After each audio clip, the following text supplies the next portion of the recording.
శ్రీ గురుభ్యో నమః.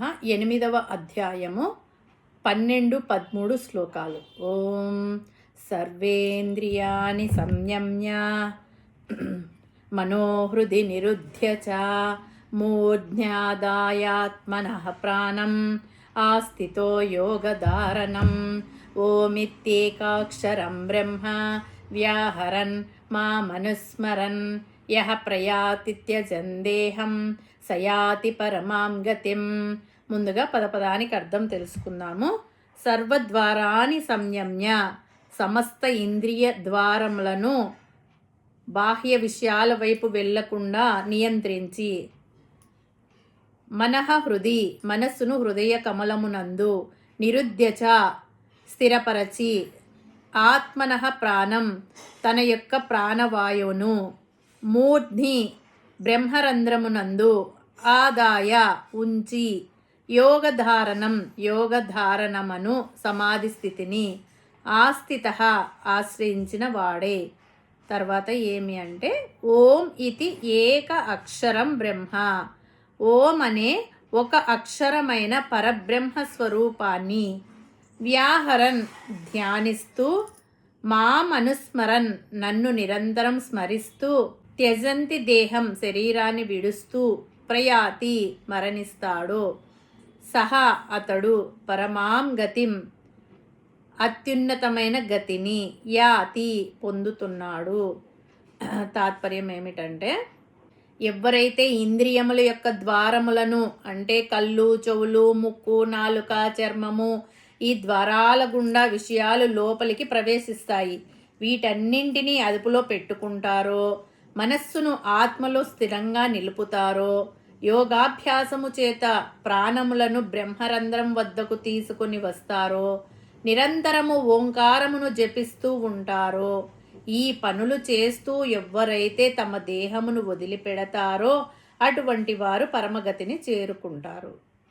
పరమగతి బ్రహ్మపదము, మోక్షము, వీటిని పొందడానికి ప్రాక్టికల్ నాలెడ్జ్ ఇక్కడ చెబుతున్నాడు పరమాత్మ. ఇప్పటిదాకా అంత్యకాలంలో చేయవలసింది చెప్పాడు. ఇది కూడా అంత్యకాలంలోనే చేయాలి అని కాదు, జీవితాంతం నిరంతరం అవిరామంగా అభ్యాసం చేయాలి అని అర్థం. ఇక్కడ పరమాత్మ 4 సాధనాలు చెప్పాడు. ఒకటి సర్వద్వారాని సంయమ్య అంటే ఇంద్రియ ద్వారాలను మూసివేయడం. రెండోది మనోహృది నిరుద్యచ, మనస్సును హృదయం నందు స్థాపించడం. 3 మూర్ధ్ని ఆదాయాత్మనః ప్రాణం ఆస్థితో యోగధారణం, ప్రాణవాయువును శిరస్సునందు ఉంచి ఆత్మచింతన రూపమగు యోగధారమును అవలంబించడం. 4 ఓమితి ఏకాక్షరం బ్రహ్మ, ఓంకారమును ఉచ్చరించుతూ బ్రహ్మమును భావించుట. ఈ 4 గురించి వివరంగా తెలుసుకుందాం. ఇంద్రియ ద్వారాలు మూసివేయడం అంటే బయట నుంచి ప్రాపంచిక విషయాలను, విషయవాంఛలను లోపలికి రాకుండా చేయడం. కళ్ళు మూసుకుంటాం, చెవులు, ముక్కు, చర్మము వీటిని మూయలేం కదా. అన్నిటికంటే నాలుక గొప్పది. అనేక రుచులు కావాలని ఆరాటపడుతుంది. జిహ్వ చాపల్యాన్ని అరికట్టలేం. అందుకని వాటిని బయట విషయాలు వినకుండా, తాకకుండా నియంత్రించాలి. ఇక్కడ సర్వేంద్రియ అని అన్నారు అంటే అన్ని ఇంద్రియాలు నియంత్రించాలి. కళ్ళు మూసుకున్నాను అంటే లాభం లేదు. కమ్మటి వాసన రాగానే నోరూరుతుంది. అదేదో రుచి చూడాలని మనసు ఉవ్విళ్ళూరుతుంది. కాళ్ళ గజ్జల చప్పుడు, చేతి గాజుల చప్పుడు, కిలకిలా నవ్వులు వినగానే మనస్సు అటువైపు పరిగెడుతుంది. వీటన్నింటినీ నియంత్రించాలి. లేకపోతే మన ధ్యేయమైన ఆత్మయందు ఏకాగ్రత కుదరదు. గాలి ఎక్కువగా వీచినప్పుడు కిటికీలు తెరిచి ఉంటే ఇంట్లో ఉండే దీపము ఆరిపోయినట్లు ఇంద్రియ ద్వారాలను అరికట్టకపోతే జ్ఞానజ్యోతి ఆరిపోతుంది. సర్వేంద్రియాని అని చెప్పడం వలన 1, 2 కాదు, ఇంద్రియాలను అన్నింటినీ నిగ్రహించవలనని చెప్పబడింది. కాబట్టి తస్మాత్వం ఇంద్రియాన్యాదౌ నియమ్య భరతర్షభ అని పరమాత్మ మనకు 3వ అధ్యాయం 41వ శ్లోకంలో చెప్పాడు. రెండోది మనస్సును హృదయం నందు అంటే ఆత్మలో నిలపాలి. హృదయం అనగా పరమాత్మ స్థానం. మనస్సును అటు ఇటు పోనివ్వకుండా ఆత్మ దగ్గర చేర్చాలి. దీనికి చాలా శ్రమ పడాలి. ఇంద్రియాలైనా మాట వింటాయేమో కానీ మనస్సు మాట వినదు. తర్వాత ప్రాణాలను అంటే ప్రాణవాయువుని భృకుటి స్థానం అంటే సుషుమ్నా నాడి గుండా బ్రహ్మరంధ్రం వద్దకు తీసుకుని రావాలి. ఇది యోగులకే సాధ్యం.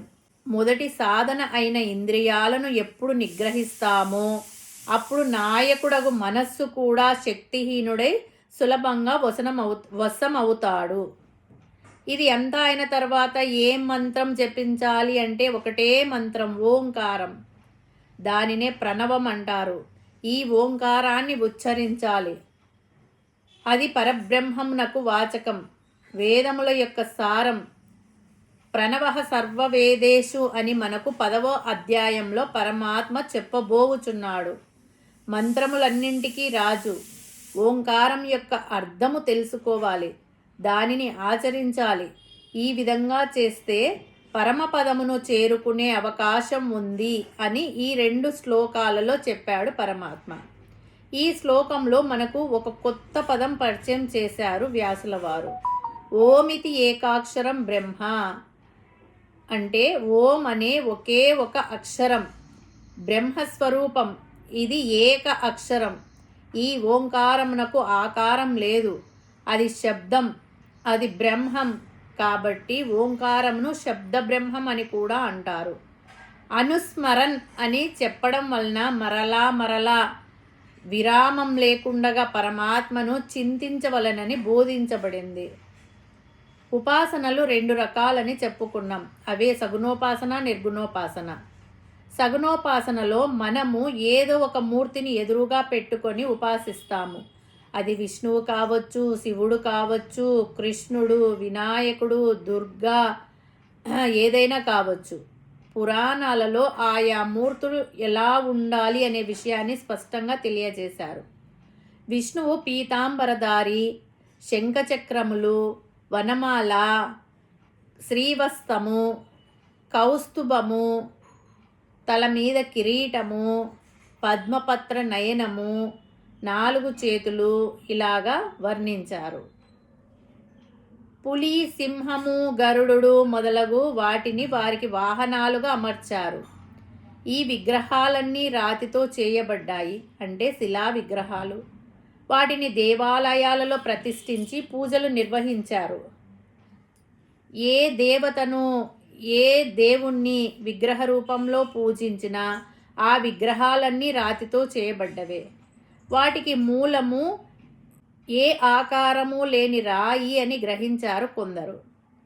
అందరిలో పరమాత్మ ఆత్మస్వరూపుడిగా ఉన్నట్లు ఎన్ని ఆభరణాలు ఉన్నా అందులో ఉండే పదార్థము బంగారమే అన్న విషయాన్ని అర్థం చేసుకున్నాము. కాబట్టి శిలను ఏదో ఒక ఆకారంలో మలిచి పూజించే కన్నా ఏ ఆకారము లేని శిలను పూజించడం మంచిది అని కొంతమంది తెలుసుకోవడం వలన సాలగ్రామ పూజ, శివలింగము ఆవిర్భవించాయి. శివ అంటే ఆనంద స్వరూపము, లింగం అంటే గుర్తు, ఆనందమునకు గుర్తు. అంటే పరమాత్మ ఆనంద స్వరూపుడు, దానికి గుర్తు శివలింగం అనే భావనతో శివలింగమును పూజించడం మొదలైంది. మానవులు అక్కడి నుంచి ఇంకా ఉన్నత స్థితికి చేరుకున్నారు.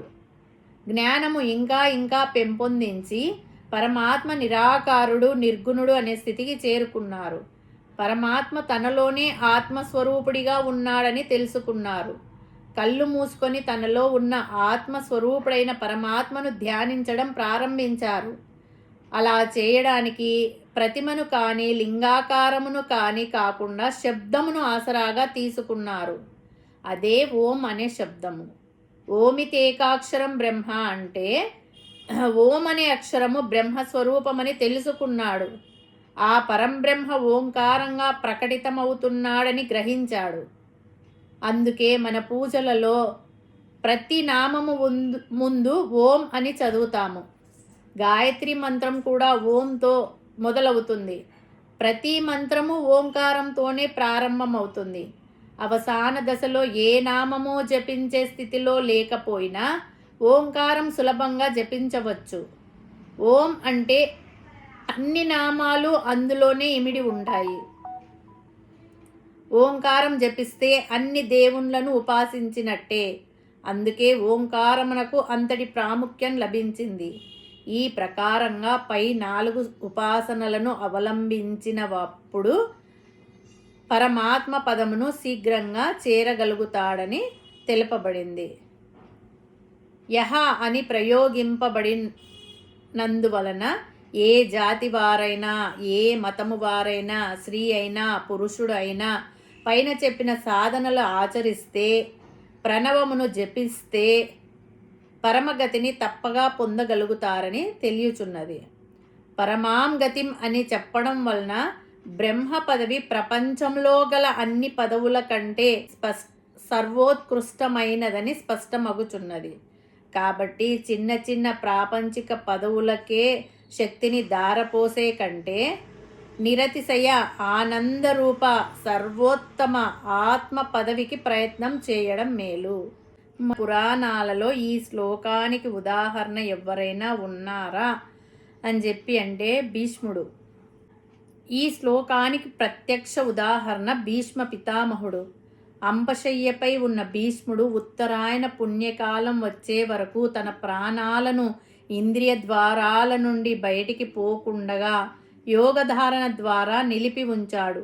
చివరకు కృష్ణుడిని కళ్ళెదుట ఉంచుకొని మనస్సును ఆయనపైనే లగ్నం చేసి ప్రాణాలను బ్రహ్మరంధ్రం ద్వారా విడిచి పరమపదాన్ని పొందాడు. హరి ఓం తస్సత్.